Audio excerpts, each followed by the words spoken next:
गीता माता की जय। बोल श्री भगवान कृष्ण की जय।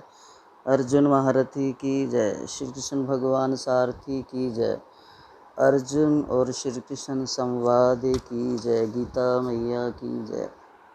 आज गीता का 16वां अध्याय है, जिसमें श्री भगवान अर्जुन को कह रहे हैं, श्री भगवानोवाच अभयम सत्वसम शुद्धि धर ज्ञान योग व्यवस्थित दानम दमश्च यज्ञश्च स्वाध्याय सतप आर्जवम।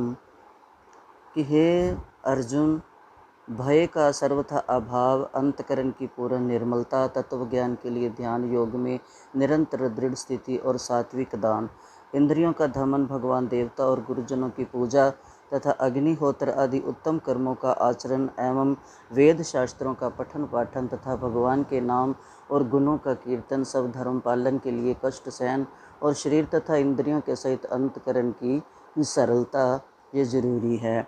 भगवान अर्जुन को बता रहे हैं कि जीवन में क्या क्या होना चाहिए। अपने धर्म में ही रहना चाहिए। अपने धर्म पालन के लिए चाहे कितना कष्ट सहना पड़े, उसको सहना चाहिए। अहिंसा सत्यम क्रोधा सत्याघ शांतिरपेशुनम दया भूतेषु बलो लुप्तवम मार्दवम हीर्चापलम। मन, वाणी और शरीर से किसी प्रकार भी किसी को कष्ट न देना, यथार्थ और प्रिय भाषण, अपना अपकार करने वाले पर भी क्रोध न करना, कर्मों में कर्तापन के अभिमान का त्याग, अंतकरण की उत्पत्ति अर्थात चित्त की चंचलता का अभाव, किसी की भी निंदा न करना, सब भूत प्राणियों में हेतु रहित दया, इंद्रियों का विषयों के साथ संयोग होने पर भी इनमें आसक्ति का न होना, कोमलता, लोक और शव शास्त्र से विरुद्ध आचरण में लज्जा और व्यर्थ चेष्टाओं का अभाव होना। परमात्मा के स्वरूप को तत्व से जानने के लिए सच्चिदानंद घन परमात्मा के स्वरूप में एक ही भाव से ध्यान की निरंतर गाढ़ स्थिति का नाम ही ज्ञान योग व्यवस्थिता है। अंतकरण और इंद्रियों के द्वारा जैसा निश्चय किया है, वो वैसे का वैसा ही प्रिय शब्दों में कहने का नाम सत्य भाषण है। तेजा क्षमा धृति शौचम द्रोहो नातिमानिता भवन्ति संपदम दैवी भिजात से भारत।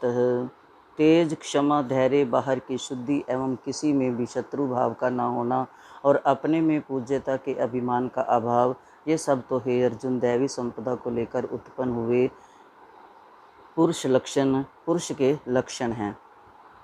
दंभो दर्पो अभिमानश्च क्रोध पुरुष पारुषेमेव च अज्ञानम च अभिजातस्य पार्थ संपदमा सुरीम। हे पार्थ, दंभ, घमंड और अभिमान तथा क्रोध, कठोरता और अज्ञान, ये भी सब आसुरी संपदा को लेकर उत्पन्न हुए पुरुष के लक्षण है। दैवी संपदा मुक्ति के लिए और आसुरी संपदा बांधने के लिए मानी गई है। इसलिए हे अर्जुन, तू शोक मत कर, क्योंकि तू दैवी संपदा को लेकर पैदा हुआ है। हे अर्जुन, इस लोक में भूतों की सृष्टि यानी मनुष्य समुदाय की दो ही प्रकार का है, एक तो दैवी प्रकृति वाला और दूसरा आसुरी प्रकृति वाला। उनमें से दैवी प्रकृति वाला तो विस्तार पूर्वक कहा गया है। अब तुम आसुरी प्रकृति वाले मनुष्य समुदाय को भी विस्तार पूर्वक मुझसे सुन। ये श्लोक कितना महत्वपूर्ण है।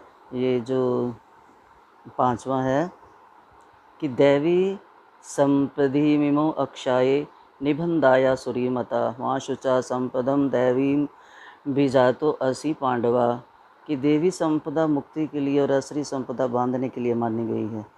और अर्जुन को कहते हैं कि अर्जुन, तू दोनों से मुक्त है, क्योंकि तेरे को आसुरी संपदा बांध नहीं सकती और दैवी संपदा तू अपने साथ लेकर आया है। कितना भाग्यवान अर्जुन है जो जन्मते ही अपने साथ सब कुछ लेके आया है। लेके तो हम सब भी आते हैं, लेकिन हमारे को पता नहीं चलता, हम उसको यूज नहीं कर पाते, उसको खोज नहीं पाते, उसको अपने अंदर से बाहर निकाल नहीं पाते, हम दूसरी राह पर चल पड़ते हैं। तो अर्जुन विवेकी था, ज्ञानी था, इसलिए उसको भगवान कितना सुंदर कह रहे हैं कि तू चिंता मत कर, तेरे पास तो दैवी शक्ति है ही, दैवी संपदा है ही। हे अर्जुन, इस लोक में भूतों की सृष्टि यानी मनुष्य समुदाय दो ही प्रकार के हैं। और आसुरी दैवी प्रकृति वाला तो मैंने तेरे को बताया। अब आसुरी स्वभाव वाले सुन। मनुष्य पर्वती और नरवती इन दोनों को नहीं जानते। उनके लिए दैवी संपदा क्या है और उनके लिए ये आसुरी संपदा क्या है, उन दोनों से परे हैं। वो तो अपनी मनमानी करते हैं। उनको तो बाहर भीतर की शुद्धि नहीं है, उनमें कोई श्रेष्ठ आचरण नहीं होता, वो कोई सत्य भाषण नहीं करते, उनका अपना ही मनमानी ढंग से जीना होता है। वे आश्रय प्रकृति वाले मनुष्य कहा करते हैं कि जगत आश्रय रहित सर्वथा असत्य और बिना ईश्वर के अपने आप केवल स्त्री पुरुष के संयोग से उत्पन्न होता है। वो समझते ही नहीं कि भगवान क्या है, भगवान की शक्ति क्या है, कौन चलाने वाला है, कौन पैदा करने वाला है। वो अपने आप को ही बड़ा मानते हैं कि हम ही हैं कर्ता, हम ही धर्ता हैं। अतएव केवल काम ही उनका इसका कारण है, इसके सिवा और क्या है। इस मिथ्या ज्ञान को अवलंबन करके जिनका स्वभाव नष्ट हो गया है तथा जिनकी बुद्धि मंद है, वे सबका अपकार करने वाले क्रूर कर्मी मनुष्य केवल जगत के नाश के लिए ही समर्थ होते हैं। वे दम, मान और मद से युक्त मनुष्य किसी प्रकार भी पूर्ण न होने वाली कामनाओं का आश्रय लेकर अज्ञान से मिथ्या सिद्धांतों को ग्रहण करके और भ्रष्ट आचरणों को धारण करके संसार में विचरते हैं तथा वे मृत्यु पर्यंत रहने वाली असंख्य चिंताओं का आश्रय लेने वाले, विषय भोगों के भोगने में तत्पर रहने वाले और इतना ही सुख है इस प्रकार मानने वाले होते हैं। वो तो बस इसी में आनंद मनाते, खाया पिया सोया और मौज मस्ती की। वे आशा की सैकड़ों फांसियों से बंधे हुए मनुष्य काम क्रोध के परायण होकर विषय भोगों के लिए अन्यायपूर्वक धन आदि पदार्थों का संग्रह करने की चेष्टा करते रहते हैं। वे सोचा करते हैं कि मैंने आज ये प्राप्त कर लिया और अब इस मनोरथ को प्राप्त कर लूँगा, मेरे पास ये इतना धन है और फिर भी ये हो जाएगा। उसका लोभ बढ़ता जाता है कि आज ये किया, कल ये करूँगा, कल और कमाऊँगा, कल और कमाऊँगा। वह शत्रु मेरे द्वारा मारा गया और उन दूसरे शत्रुओं को भी मैं मारूंगा। मैं ईश्वर हूँ, ऐश्वर्य को भोगने वाला हूँ, मैं सब सिद्धियों से युक्त हूँ और बलवान हूँ तथा मैं सुखी हूँ। मेरे से बड़ा कोई नहीं, मेरे से सुखी कोई नहीं, मेरे से ताकतवर कोई नहीं। बस वो इसी धुन भुन में लगा रहता है। मैं बड़ा धनी हूँ, मैं बड़े कुटुंब वाला हूँ, मेरा बड़ा परिवार है, मेरे समान दूसरा कौन है। मैं यज्ञ करूँगा, दान दूँगा, अमोद प्रमोद करूँगा। इस प्रकार अज्ञान से मोहित रहने वाले तथा अनेक प्रकार से भ्रमित चित्त वाले मोह रूप जाल से समावृत और विषय भोगों में अत्यंत आसक्त असुर लोग महान अपवित्र नरक में गिरते हैं। वे अपने आप को ही श्रेष्ठ मानने वाले घमंडी पुरुष धन और मान के मद से युक्त होकर केवल नाम मात्र के यज्ञों द्वारा पखंड से शास्त्र विधि रहित यजन करते हैं। वे अहंकार, बल, घमंड, कामना और क्रोध आदि के प्रायण और दूसरों की निंदा करने वाले पुरुष अपने और दूसरों के शरीर में स्थित मुझ अंतर्यामी से द्वेष करने वाले होते हैं। ये जो काम क्रोध का है, ये ही हमारे ज़्यादा दुश्मन हैं। इनका काम क्रोध का रामायण में भी तुलसीदास ने लिखा है। काम क्रोध मोह लोभ, ये रामायण के 120 दोहे में है, उत्तरकांड में। काम क्रोध, इसकी व्याख्या बहुत सुंदर है रामायण में भी। और इसमें भी भगवान काम क्रोध का ही कह रहे हैं कि जो काम क्रोध है ये ही मनुष्य को गिराने वाला है और ये ही दूसरों की निंदा में लगाता है, यही घमंड करवाता है, यही अहंकार करवाता है, ये ही और कामना करवाता है।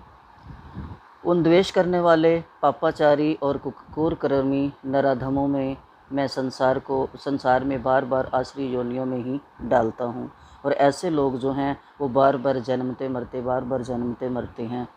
हे अर्जुन, वे मूढ़ मुझको ना प्राप्त होकर ही जन्म जन्म में आश्री योनि को प्राप्त होते हैं, फिर उससे भी अति नीच गति को ही प्राप्त होते हैं, अर्थात घोर नरकों में पड़ते हैं।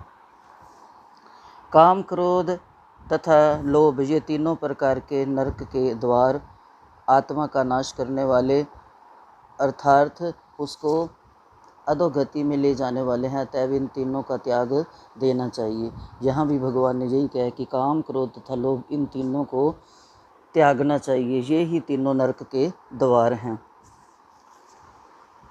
हे अर्जुन, इन तीनों नरक के द्वारों से मुक्त पुरुष अपने कल्याण का आचरण करता है, इससे वह परम गति को जाता है, अर्थात मुझको प्राप्त हो जाता है। जो पुरुष शास्त्र विधि को त्याग कर अपनी इच्छा से मन माना आचरण करता है, वह ना सिद्धि को प्राप्त होता है, ना परम गति को और ना सुख को ही। ये कितना सुंदर श्लोक है ना। यह शास्त्र विधि मुत सृजे वर्तते काम कारतः न स सिद्धि धम वापनोति न सुखम न पराम गतिम। कि जो मनुष्य शास्त्र विधि को त्याग कर अपनी इच्छा से मनमाना आचरण करता है वह ना सिद्धि को प्राप्त होता है, न परम गति को, न सुख को। क्यों कि ना उसने गीता की माननी है, ना उसने रामायण की माननी है, ना उसने भागवत की माननी है, ना गुरु की माननी है, ना प्रभु की माननी है, तो वो ऐसे ही रहता है। इससे तेरे लिए इस कर्तव्य को अकर्तव्य की व्यवस्था में शास्त्र ही प्रमाण है, ऐसा जानकर तू शास्त्र विधि से नियत कर्म ही करने योग्य है। तस्माच्च शास्त्र प्रमाणम ते कारे अकारे व्यवस्थितो ज्ञात्वा शास्त्र विधा नोक्तम कर्म कर्तुमिहार हसी। कि तू कर्तव्य और अकर्तव्य की व्यवस्था में शास्त्र ही प्रमाण है। तू शास्त्रों को प्रमाण मान कि जिसमें शास्त्रों में भगवान की जो लीलाएं लिखी हुई हैं, जो भगवान की चर्चा है, जो भगवान का नाम है, तो उनको ही पढ़। ये भगवान अर्जुन को हमारे लिए ही बता रहे हैं कि शास्त्र पढ़ने से हमारे मन का सुधार होता है, हमारे जीवन का सुधार होता है, हमें प्रेरणा मिलती है। तो ये अर्जुन को नहीं कह रहे, ये श्लोक हमारे लिए ही है कि हमें शास्त्रों का, गीता रूपी शास्त्र, भागवत रूपी शास्त्र, रामायण रूपी शास्त्र, ऐसे शास्त्रों का हमें साथ लेना चाहिए और अपने जीवन का उद्धार करना चाहिए। गीता कितनी छोटी सी पुस्तक है, एक छोटी सी, हम इसको रास्ते में भी लेके जा सकते हैं। इसको एक और छोटी सी है, उसको हम जेब में भी रख सकते हैं। इतना महान ग्रंथ जो है हमारी जेब में आ सकता है। जब हम इतना बड़ा पर्स जेब में रख सकते हैं तो छोटी सी गीता भी हम अपने पर्स में रखें, जहाँ बैठें खाली हों वो उसका एक श्लोक पढ़ लें, याद करें, क्योंकि एक एक श्लोक जो है वो मानक है, मोती है, हीरा है, कोहिनूर हीरा है और हमारे जीवन का आधार है, हमारे जीवन को चमकाने वाला है। इसलिए गीता हमें ज़रूर पढ़नी चाहिए। गीता एक सुंदर गीत है, गीता एक मधुर गीत है, गीता भगवान का गाया हुआ प्रेम पत्र है, संगीत है। गीता से हमें प्रेरणा मिलती है, गीता से हमें जीवन जीने की कला मिलती है। गीता एक सुरीली मुरली है, इसको हमेशा आँख बंद करके कानों में मोबाइल को लगाओ और आराम से सुनो। कितना आनंद आएगा इसका सुनने में, और कितना हृदय में कितना प्रेम आएगा भगवान के प्रति।